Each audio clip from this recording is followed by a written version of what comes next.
We stopped for the night at one of our favourite stopovers, and that's the Ochtertyre Farm motorhome stopover near Carlofloch. And tomorrow we're heading over the bridge to the fabled Isle of Skye. And I thought to celebrate tonight I would make a pie for dinner. Pies, as far as I'm concerned, are the food of the gods. Indeed, doesn't it say in the Bible, "Go forth and multiply, then come home and bake a pie"?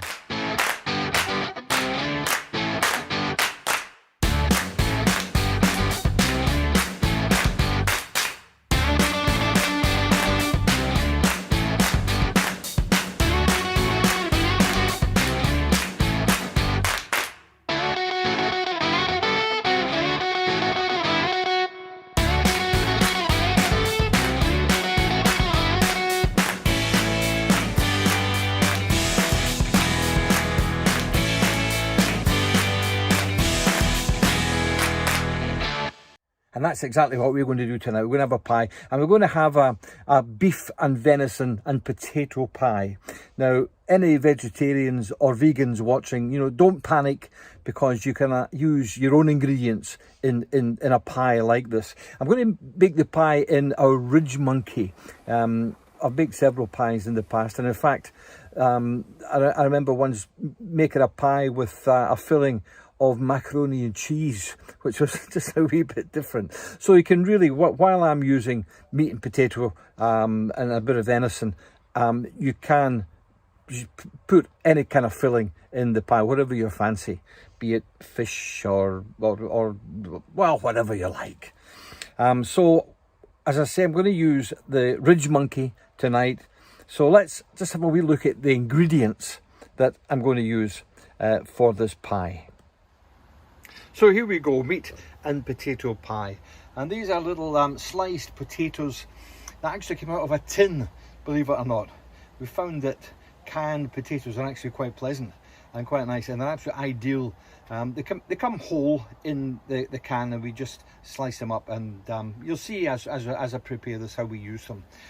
The main ingredient of the pie is this lovely stew that Gina has prepared at home, and it's got some beef and some venison and some vegetables, some mushrooms, some onions, some carrots.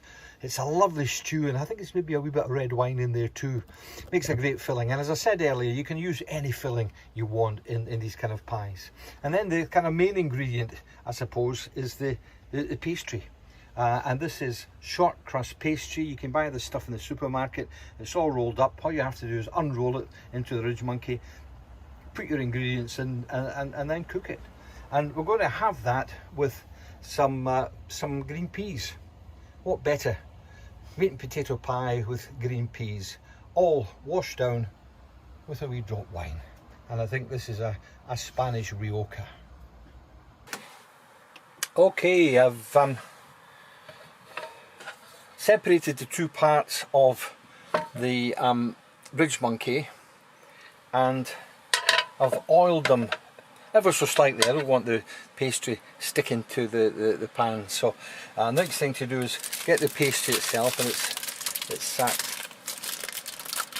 kind of sealed in plastic here. So just carefully take the plastic wrapper off it, and then you'll see that it's kind of rolled here with some oiled paper. And it's just a question of unrolling all of this. So we'll start at the top here, unroll it down towards the bottom, and really what you want to do is you want to just leave a little lip over the edges of the Ridgemonkey, just over the edges here. Take the paper off, throw that away. And then what we have to do is just kind of, it's important to get this in just the right place here. So let's bring that back ever so slightly. That's fine. There, and then just tuck away so that it's quite, it's filling in the edges here. Good. And then the next thing to do is get your ingredients, get the filling, and just drop it in there.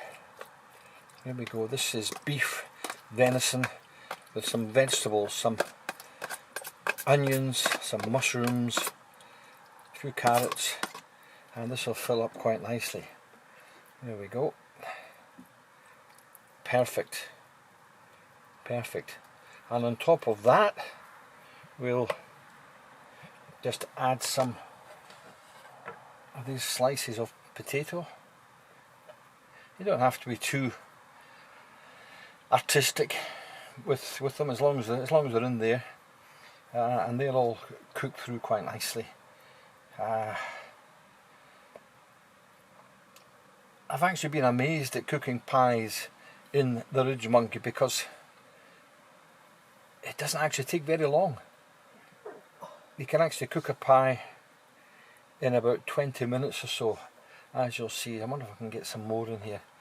Just, yeah, one or two in the corner and one down there. Perfect, perfect. Okay, now the important part now is to bring the top of the pie over, right over the whole thing, and then just seal it using your fingers. Just kind of seal it around the edges, and tuck it in there so that the ingredients are sealed inside the pie. How's that? That looks pretty good. Oh, there's a big dollop here at the edges, so I could probably pull it a bit over to that side a wee bit, but there you go. That's not bad. And then the last thing we have to do is put the two parts of the Ridgemonkey together, which is always a wee bit of a hassle.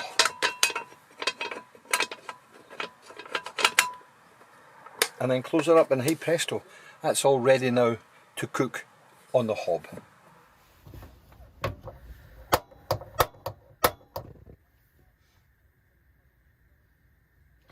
Okay, I want a sort of medium flame. I don't want this as a high flame so that it burns quite quickly. So I'll put it on kind of medium and just let it warm up slowly. And remember, I've just put a little bit of oil on the Ridgemonkey and on both sides. And what we'll do is we'll cook it for a while on one side, and then we'll flip it over and cook the other side. And I reckon this will take about 20 minutes or so. Okay, so that's been cooking fairly gently for 5 or 6 minutes or so. So let's just turn it over and have a look and see how it's doing.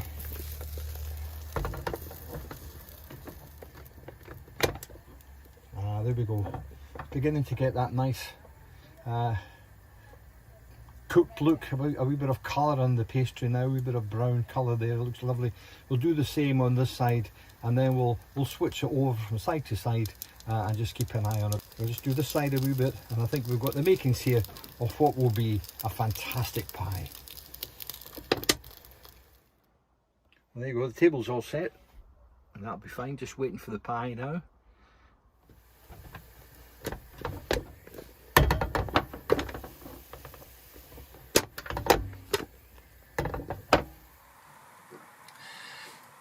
And of course, the nice thing about having to wait while the pie cooks is you can have a glass of wine while you're waiting. And if anybody, any of the thought police out there thinking I should be drinking wine in a camper van, I am in here for this air at Horgász Farm. I'm here for the night. I've no intention of going anywhere. I've no intention of driving. So on that basis, ça je va. Now, how's the pie doing? Okay, so let's have a look at that side, and that looks to me as though that's done quite well. Let's just flip it across and look at the other side. Yeah, let's do that side just for a few minutes longer. The whole idea is to get it, both sides equally brown. You don't want one side underdone and the other side overdone. So it's just this is the great thing about the Ridgemonkey. You can just flip it around like this and do it to your heart's content. This looks fairly well done on that side, so we'll give it a few moments on that side. Then we'll get the peas on, and then we'll have supper. Okay, I reckon we're just about there. That side's fun. Look at that side, and that yeah, I think that's ready to be plated. So let's move that out. We'll move the green peas in there just to warm up, and we'll just move this up here, and I'll show you what to do now.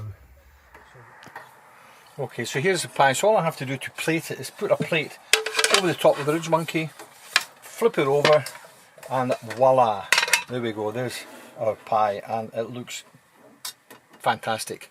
So the moment of truth now is when we cut it open. So let's have a cut through, and that looks pretty good, doesn't it? That looks not bad at all. Okay, so here's Gina's portion. She doesn't want an awful lot, but I'm sure she'll want, once she's tasted it, she'll probably want another bunch of pie. There we go, some peas. That's fine, peas. That's enough. And how does that look?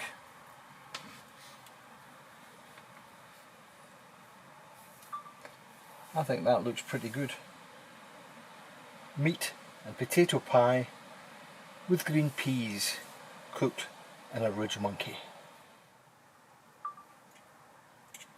And there we go, that's my portion. I'm having just a wee bit more because I was the chef. So there we go, the moment of truth. What's it like? Lovely. That's all you have to say? It's wonderful. Bearing in mind you cooked the stew. Yeah, but I didn't have... I did the simple bit. But I'm let off the hook tonight. You're doing the dishes.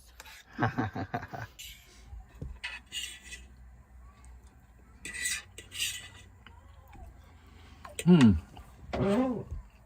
have to say that was pretty good. I'd also ask you to bear in mind that I'm not a chef, and I'm certainly not a television chef. I'll leave that to others. But I just really wanted to show you how useful the Ridgemonkey is. You know, for a long time I didn't want to change camper van to one that didn't have an oven in it. But by using the Ridgemonkey, I find that I don't actually need an oven anymore. It's a fantastic bit of kit, great for toasted sandwiches, in fact great for everything for toasted sandwiches, right through to a meat and potato pie.